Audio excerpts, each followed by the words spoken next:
Hey everybody, thank you so much for checking the channel out again today. My name is Agabus. This is your financial education channel. Today we're looking at retirement accounts. We're going to dig into employer-sponsored plans and individual-sponsored plans. To start us off here, we are at irs.com to take a look at the 401k plans. When we're looking at employer-sponsored plans, generally speaking, they fall under two different categories, the 401k and the 403b. There are other types, of course, but these tend to be the most common. 401ks are usually with companies that are for-profit, while 403bs act very similar, but those are for not-for-profit companies. In 2024, the maximum you can contribute to a 401k would be $23,000. This does change from time to time, as you can see over the last couple of years, due to the cost of living adjustments. If you are over the age of 50, they also add an additional catch-up contribution if you're already maximizing how much you're putting in. The government allows you to put in another $7,500 here in 2024. Now, when you take a look at these employer plans versus IRAs or individual accounts, this is from the Mollyfoolcom. 401ks, 403bs, again, those are employer-sponsored retirement accounts, retirement plans, while IRAs, traditional IRAs or Roth IRAs, are individual retirement accounts. IRA is short for individual retirement account.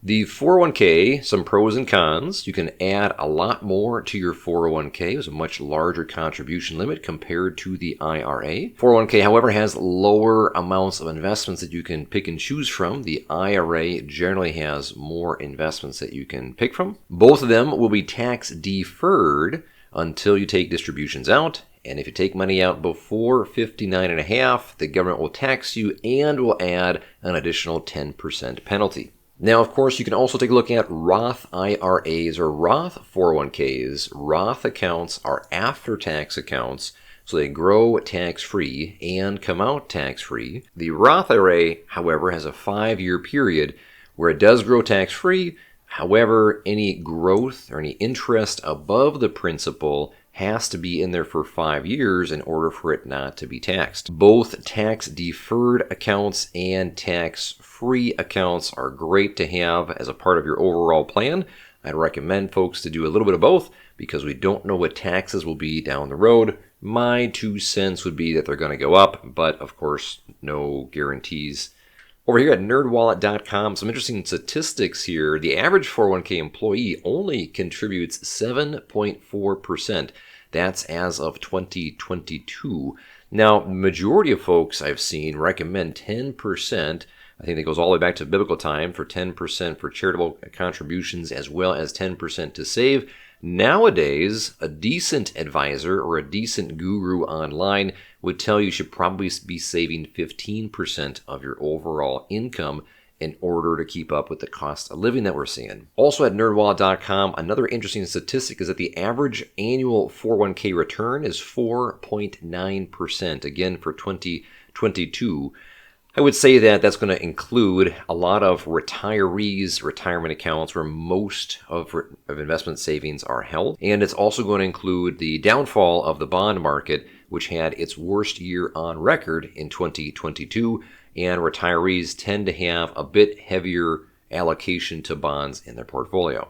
According to a recent progress report by Northwestern Mutual, the average American believes they need to have around 1.3 million to retire comfortably.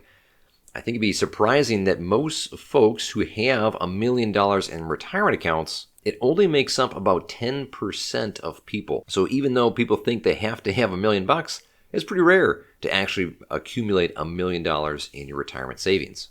Some very surprising and almost scary statistics here from CNBCcom, which show the average 401k balances by age bracket. In your 20s, the average we'll take a look at is $16,000. In your 30s is $51,000, 40s is $115,000, and eventually, because of compounding interest and compounding growth, you can be around $200,000 in your 50s.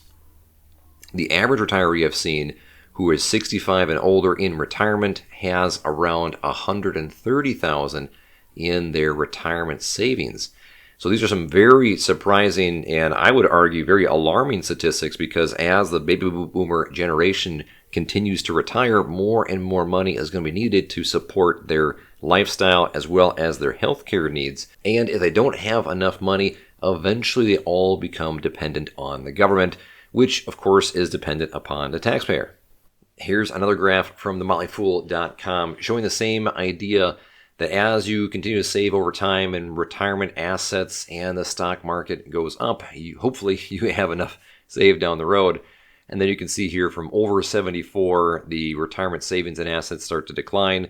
There is a requirement to take distributions out from your retirement accounts at 73. I would imagine that would be the biggest reason why over 74 would have such a much smaller balance in their accounts. When it comes to the order of savings, I've seen a lot of articles, and decent advisors would recommend put enough money into your 401k or 403b to get the match. And then if you're younger, start contributing to the Roth IRA to grow the money tax deferred.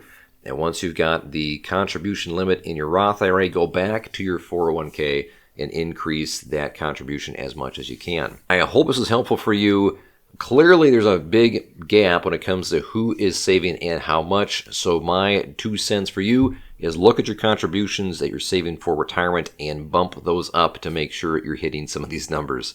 As always, thank you so much for taking a look and listening to the channel. My name is Agabus, and if you like what you saw, make sure to like button below, subscribe if you want to see more content that I put out, and hit the bell notification to be notified every time I upload content. As always, stay inquisitive, stay informed, and stay subscribed for more. We will see you next time.